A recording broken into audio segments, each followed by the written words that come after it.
뭐 일에 일비하면 안 된다라고 말씀은 사실 드리고 있는데 그래도 우리가 미국 시장 좀 안 좋았으면 좀 힘들죠. 심란하긴 예, 합니다. 심란하죠. 그리고 요즘 같은 시장에서는 예. 뭐 2천을 깨느냐 뭐 이런 얘기도 사실 예. 나오는 상황에서는 좀 그럴 수 있지만 그래도 우리가 조금 더 큰 그림을 보면서 대응해 갔으면 좋겠습니다. 오늘 이분께서 도움 말씀을 주실 텐데요. 모셔볼게요. 독립리서치 밸류파인더의 이충원 대표 만나보겠습니다. 대표님 안녕하세요. 안녕하세요. 네, 안녕하세요.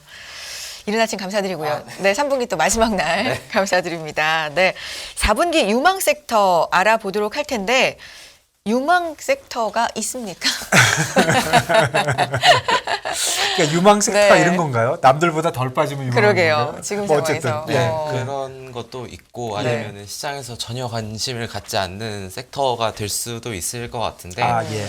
일단은 뭐 오늘이 또 9월 마지막 맞습니다. 3분기 마지막 네. 날이고 일단은 지금 투자 전략에 대해서 먼저 말씀을 드리고 그 다음에 그러면은 전략이 수립이 됐다면 그때는 어떤 섹터를 살펴보면 네. 좋은가 이런 순서로 좋습니다. 예. 좀 말씀드리면 좋을 것 같은데요. 네.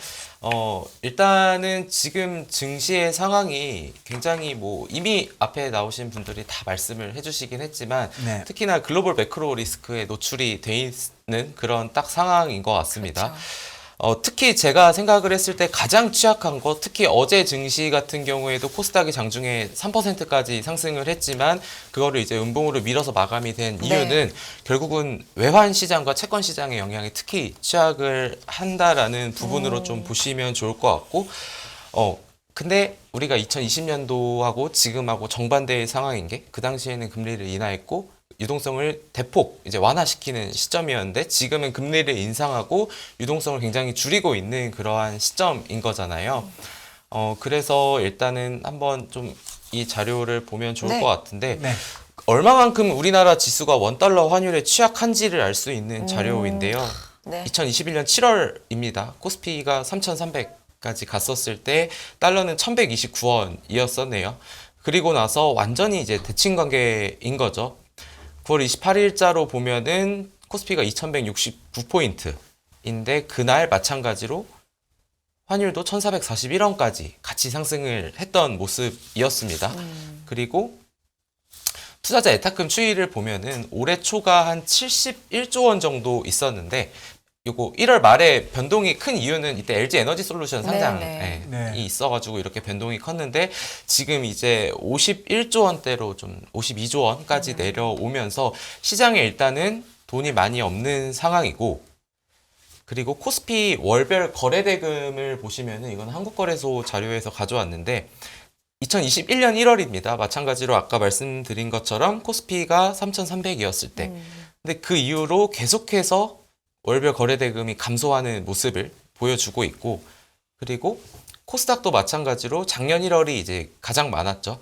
근데 2021년 7월하고 11월 사이에 코스닥이 왜 거래대금이 많았을까? 이 부분을 고민을 해보면은 그때가 이제 완전히 이제 섹터 순환매로 인해서 특히 중소형주들이 많이 거래가 됐었던 네. 이런 시기들도 있었고 결론적으로 보면은 뭐 코스피, 코스닥 모두 지금 작년 1월 대비해서는 완전히 많이 감소를 한 상황이다. 거의 뭐 반 정도 감소를 했죠. 작년 1월에는 300조 원이 넘었었는데 오늘 것까지 보긴 해야겠지만 지금 150조가 안 되는 상황이니까 거의 50% 감소를 한 거고 그러면은 우리나라에서 또 봐야 되는 게 신용융자 잔고입니다. 네. 이게 양시장 합치는 건데요. 어제까지만 하더라도 이제 6,800억 원이 감소했습니다. 근데 시장에서 왜 신용융자 잔고에 대한 얘기를 하는지 이것도 같이 좀 보자면은 일단 증시 안정화 대책이 발표가 됐습니다. 그냥 대부분이 어떠한 액션을 취하냐면은 기존에는 130% 이하가 안 됐을 때 그 다음날 보통 반대 매매가 나갔었는데 너무 이게 반대 매매가 나가니 130%까지 한 번 유예는 더 기회를 주자라는 얘기가 있었는데 지금 시장에서 또 계속 반대 매매가 나오는 가장 중요한 이유는 이때 7월 초 저점을 지수가 깼는데 신용잔고는 아직 안 깨졌네. 물론 후행을 합니다. 하루 정도 네. 이제 레깅 타임이 있기는 한데 안 빠지니까 이러면은 더 나올 수 있는 거 아니야? 그래서 8시 40분쯤에 좀 그 동시효과 화면을 나중에 좀 보시게 되면은 이따가 1시간 뒤에 볼 수가 네네. 있겠네요. 그때쯤 되면은 하한가로 시작하는 종목이 되게 많거든요. 하한가, 그러니까 반대 매매가 뜻이 증권사는 이 돈을 어떻게든 회수를 해야겠다라고 생각을 하는 입장이에요. 그러면 가장 어떻게든 팔리게 하려면은 가장 낮은 가격에 걸어야 되잖아요. 그게 이제 하한가로 그래서 걸어 놓는 거거든요. 동시 효과가 되니까. 네. 네, 그래서 8시 40분에 지수가 뭐 그저께 같은 경우에는 뭐 코스닥이 마이너스 10%로 8시 40분에 나왔던 게 또 그렇죠. 그러한 이유들이거든요. 네. 물론 장이 이제 9시에 다가갈수록 그 낙폭은 대부분 없어지긴 하는데 어쨌든 지금 시장에서는 유동성이 일단은 가장 큰 문제이다. 네. 투자 심리가 안 좋은 게 예전에 100을 매도를 하면 1%까지만 하락했던 게 이제는 매수세가 없으니까 100을 팔면 2%까지 하락하는 약간 그러한 느낌들이거든요. 그래서 결론적으로는 시장에 뭐 요 전 시간에도 말씀을 해주신 것처럼 좋은 뉴스가 없기는 하지만 네. 제일 중요한 또 유동성이 지금은 좀 부족한 상황이다. 이렇게 좀 보시면 될 것 같습니다. 네. 지금 말씀해 주신 것만 봐서는 암울하거든요. 네. 네, 네. 뭐 요즘 뭐 암울한 뉴스만 계속 듣고 그러게요. 있기 때문에요. 네, 네. 이게 정확한 이제 그걸 해야 되는데 제가 그냥 궁금한 거는 이 거래 대금 이거는 그냥 후행적으로 오는 거 아닌가요? 거래 대금은 적어서 내려가는 게 아니라 네. 내려가니까 거래 대금이 없는 거 아닌가요? 내려가서 거래 대금이 없기는 한데 그래서 얘기를 하는 게 약간 예. 그 클라이막스라고 하는 게 거래 대금이 크게 터질 때 네. 모두가 다 매도를 할 때 네. 그때가 뭐 신호가 될 수는 있겠지만 사실 제가 주식을 하면서 바라볼 때 여러 가지 뭐 보조 지표들도 있긴 하지만 제일 중요한 건 저는 거래량과 거래 대금이라고 생각을 하고 네. 있기 때문에 네. 물론 이게 이 영역에 와서는 그런 것도 있는 것 같아요. 아, 나 이미 늦었고 어차피 안 팔 거니까 네. 그냥 내비 둘련다 네. 라고 해서 거래 대금이 감소할 수 있어요. 네. 왜냐하면 시장이 2020년도나 이때는 종목들이 다 오르니까 이거 샀다가 이거 팔고 저거 샀다가 저거 팔아도 수익이 나니까 거래 대금이 굉장히 많이 활성화됐었는데 지금 시기에서는 여기에서는 뭐 늦었다라고 생각하시는 분은 매도를 안 하실 거고 네. 근데 현금이 있다 하더라도 그렇죠. 언제까지 더 하락할지를 모르니까 맞습니다. 그렇죠. 가만히, 무섭죠. 네, 네. 가만히 네. 있으니까 전반적으로 감소를 하는 게 아닐까 이렇게 좀 보시면 될 것 네, 같아요. 지금 말씀해 주신 것처럼 지금 사실 대부분의 분들이 뭐 팔고 싶어도 이 정도 손실 난 지금 어떻게 네. 이걸 정리하겠어? 네, 못 라는 파는 거죠. 네, 네. 마음이시거나 네. 뭐 포트폴리오를 정비하고 싶어도 쉽게 옮길 수 없는 네. 상황들이 대부분이실 텐데 이런 상황에서 조금 더 구체적인 전략을 오늘 네, 제시를 우리가 4분기를 네. 맞이해서 유망 섹터 그거 한번 네. 들어보고 싶습니다. 네. 사실 진짜 냉정하게 말씀을 드리면 저도 어디까지 하락할지 모르고 그렇죠. 오늘이 예측이- 저점일 수 있고 네. 다 그렇죠? 그런 거지만 예, 예. 하지만 우리가 할 수 있는 건 전 대응은 할 수 있다고 생각을 네. 하는데 근데 경우의 수를 나눠야 될 것 같아요. 네. 손실이 제 생각에는 포트폴리오 올해 계좌가 30% 이하로 그러니까 30% 이상 손실을 보고 계시다면 지금 매도하는 게 저는 사실 의미가 없다고 생각을 합니다. 그 이유는 좀 화면을 잡아주시면 좋을 것 같은데 네. 이게 원금에서 10% 손실이 나면은 90이 되잖아요. 90에서 이제 다 매도를 한 거예요. 그럼 원금까지 올라오려면은 10%가 필요한 게 아니라 11.1%가 필요하겠죠. 그리고 20% 하락을 했으면은 원금까지 다시 오려면은 25%가 필요한데 30%부터는 조금 난이도가 많이 달라집니다. 43% 수익을 내야 되고 왜냐하면 올해 코스닥 지수가 거의 30% 이상 하락을 했기 때문인 건데 40% 하락을 했을 때는 67%까지 수익을 내야 되는데 그냥 냉정하게 저한테 70에서 지금 43%의 수익을 낼 수 있겠니? 라고 하면은 저는 약간 못할 것 같다. 힘들 것 같다.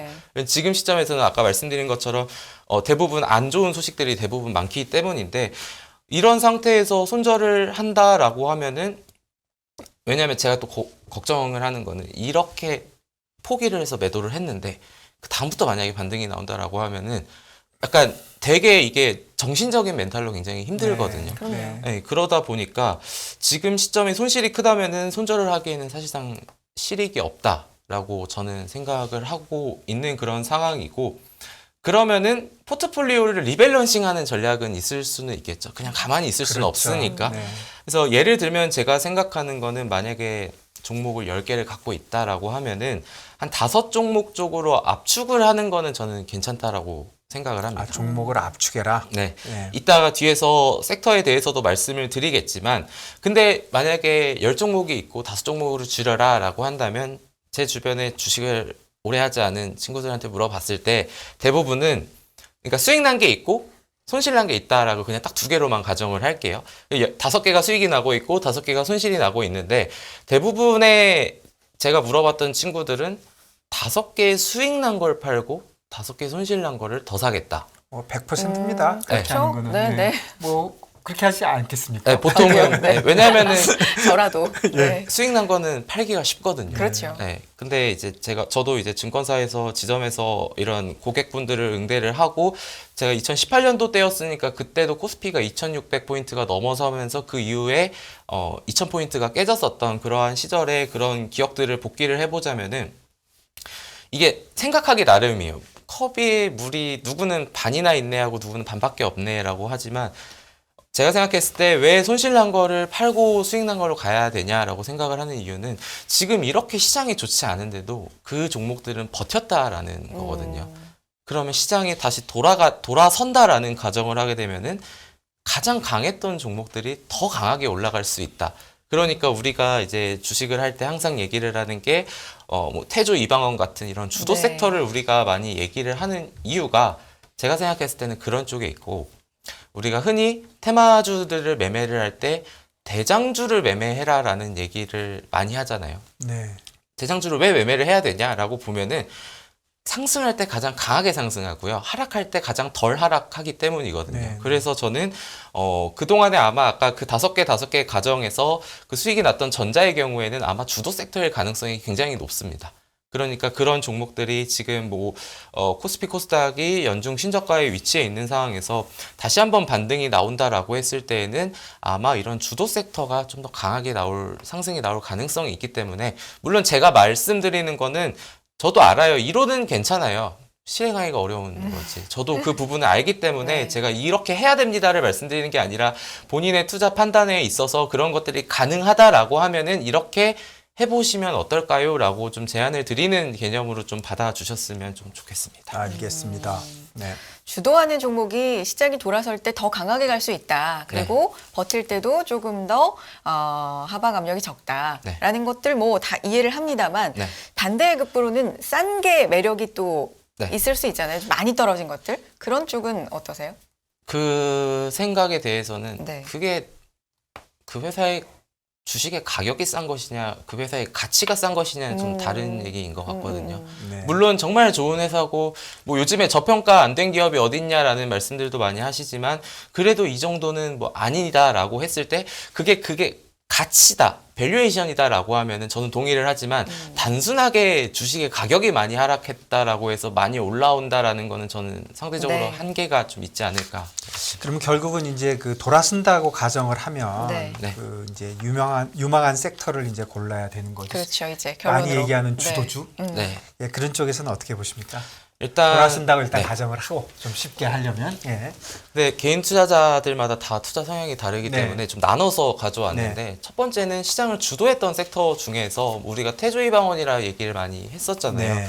그 중에서 저는 태양광 2차 전지 방사는 괜찮은 것 같아요. 살아 있을 것이다. 네. 네. 태양광 조선이랑 원전은 조금 이게 네. 상대적으로 앞선에 말씀드린 예. 섹터들보다는 후행하는 경향들이 있기 때문인데 네.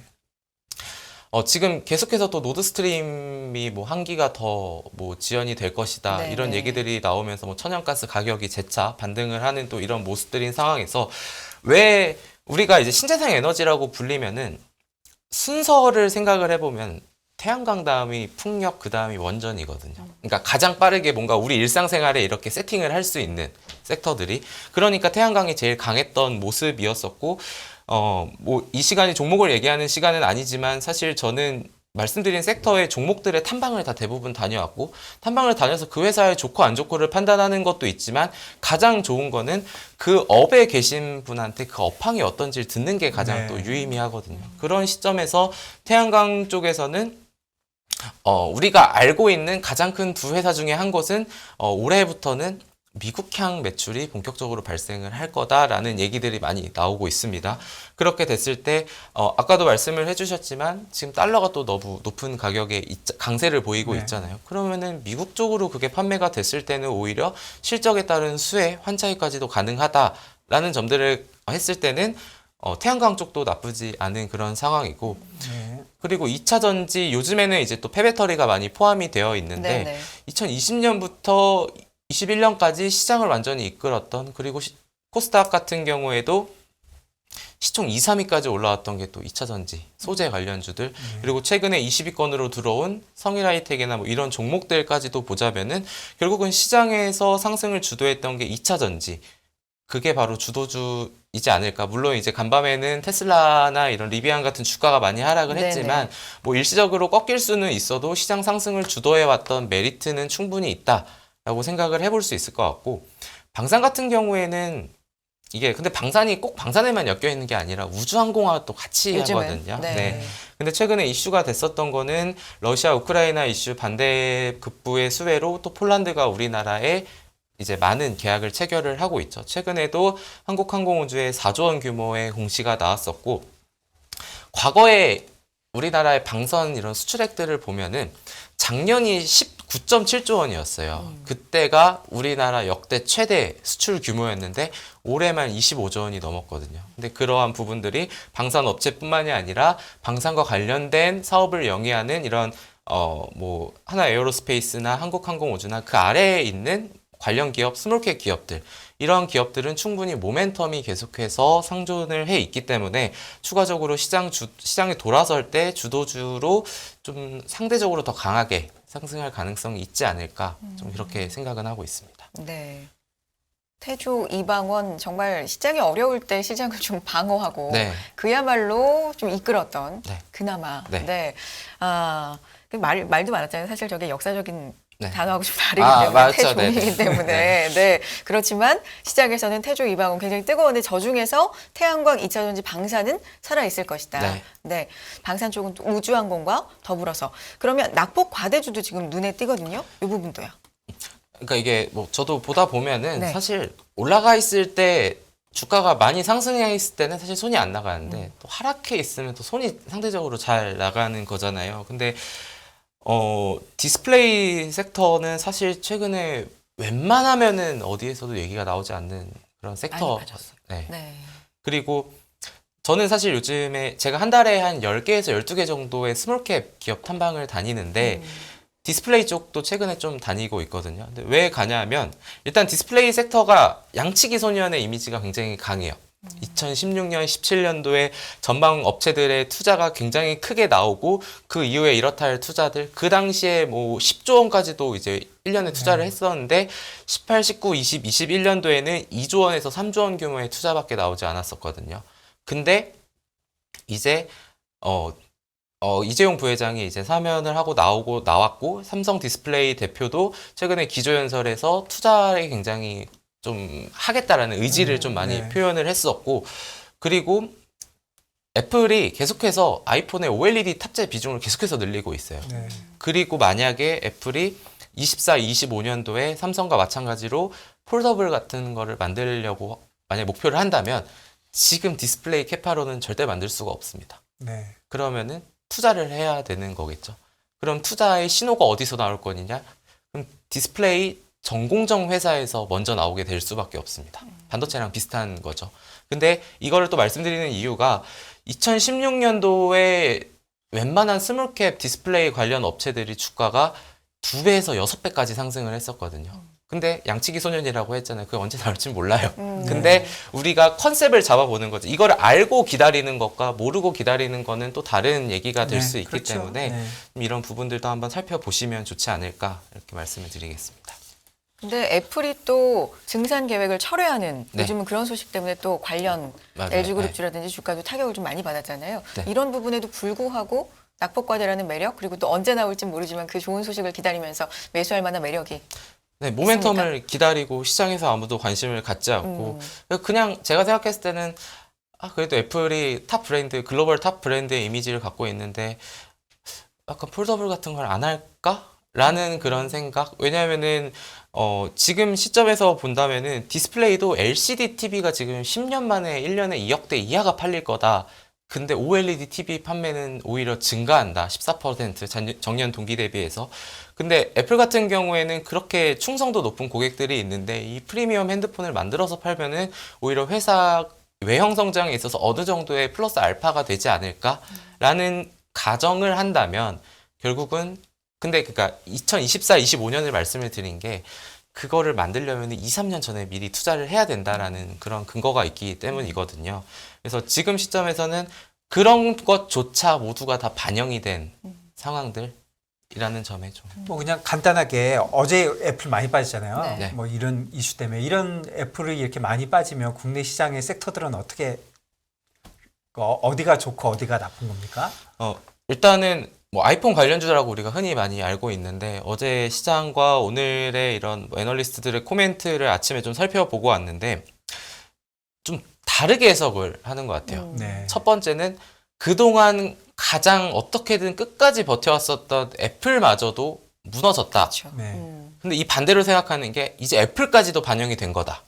네. 그러니까 반등을 할 수도 있다. 이제 네. 다 각자 모든 게 지금 판단은 다를 때 물론 오늘 시장에서 가장 중요하게 생각을 하는 나스닥의 테슬라나 이런 애플의 주가가 모두 하락을 했기 때문에 그게 또 우리나라 시총 상위에 있는 종목들에 영향을 미쳐서 하락의 폭이 있을 수밖에 없지만 지금 시점에서는 뭐 밸류체인은 하락을 피할 수는 없을 것 같습니다. 오늘 시점에서 애플이 이제 향후에 어떤 행보를 보이고 결국은 애플이 하향을 했던 이유가 목표 주가를 결국 또 160불까지 낮춘 이러한 BOA의 이제 그러한 이제 목표 주가가 네, 낮춰졌어요. 매수를 중립으로 바꿨더라고요, 네. BOA가. 네. 그러니까 이게 가장 시장에서 좋게 보는 종목의 타겟 프라이스뿐만이 아니라 그러니까 왜냐하면 외국계에서는 우리나라도 마찬가지지만 타겟 프라이스를 낮출 수는 있어요. 네. 근데 투자 의견까지는 안 낮추는 경우도 많거든요. 근데 투자 의견까지 일단 BOA 한 명만 그쵸. 낮췄으니까 네. 뭐 나머지는 아직 다 있고 또 뭐 쪽 작은 데지만 한 명은 또 중립해서 네. 매수를 또 네, 바꾸고 맞아요. 있으니까요. 한번 뭐 보시죠. 그래도 역시 애플이 빠진 거는 어제 진짜 시장을 타격이. 움직이는 가장 네. 큰 네. 이유였죠. 네. 어쨌든 오늘 감사합니다. 여러 네. 가지로 그 섹터에 대한 또 그 장이 올라간다고 되돌아서 올라간다고 가정했을 때는 어떤 섹터들이 좋은 건지 거기에 대한 말씀 들어봤습니다. 맞습니다. 독립리서치 밸류파인더의 이충원 대표님 함께했고요. 또 모셔서 좋은 얘기 들어볼게요. 고맙습니다. 네, 감사합니다. 감사합니다. 네.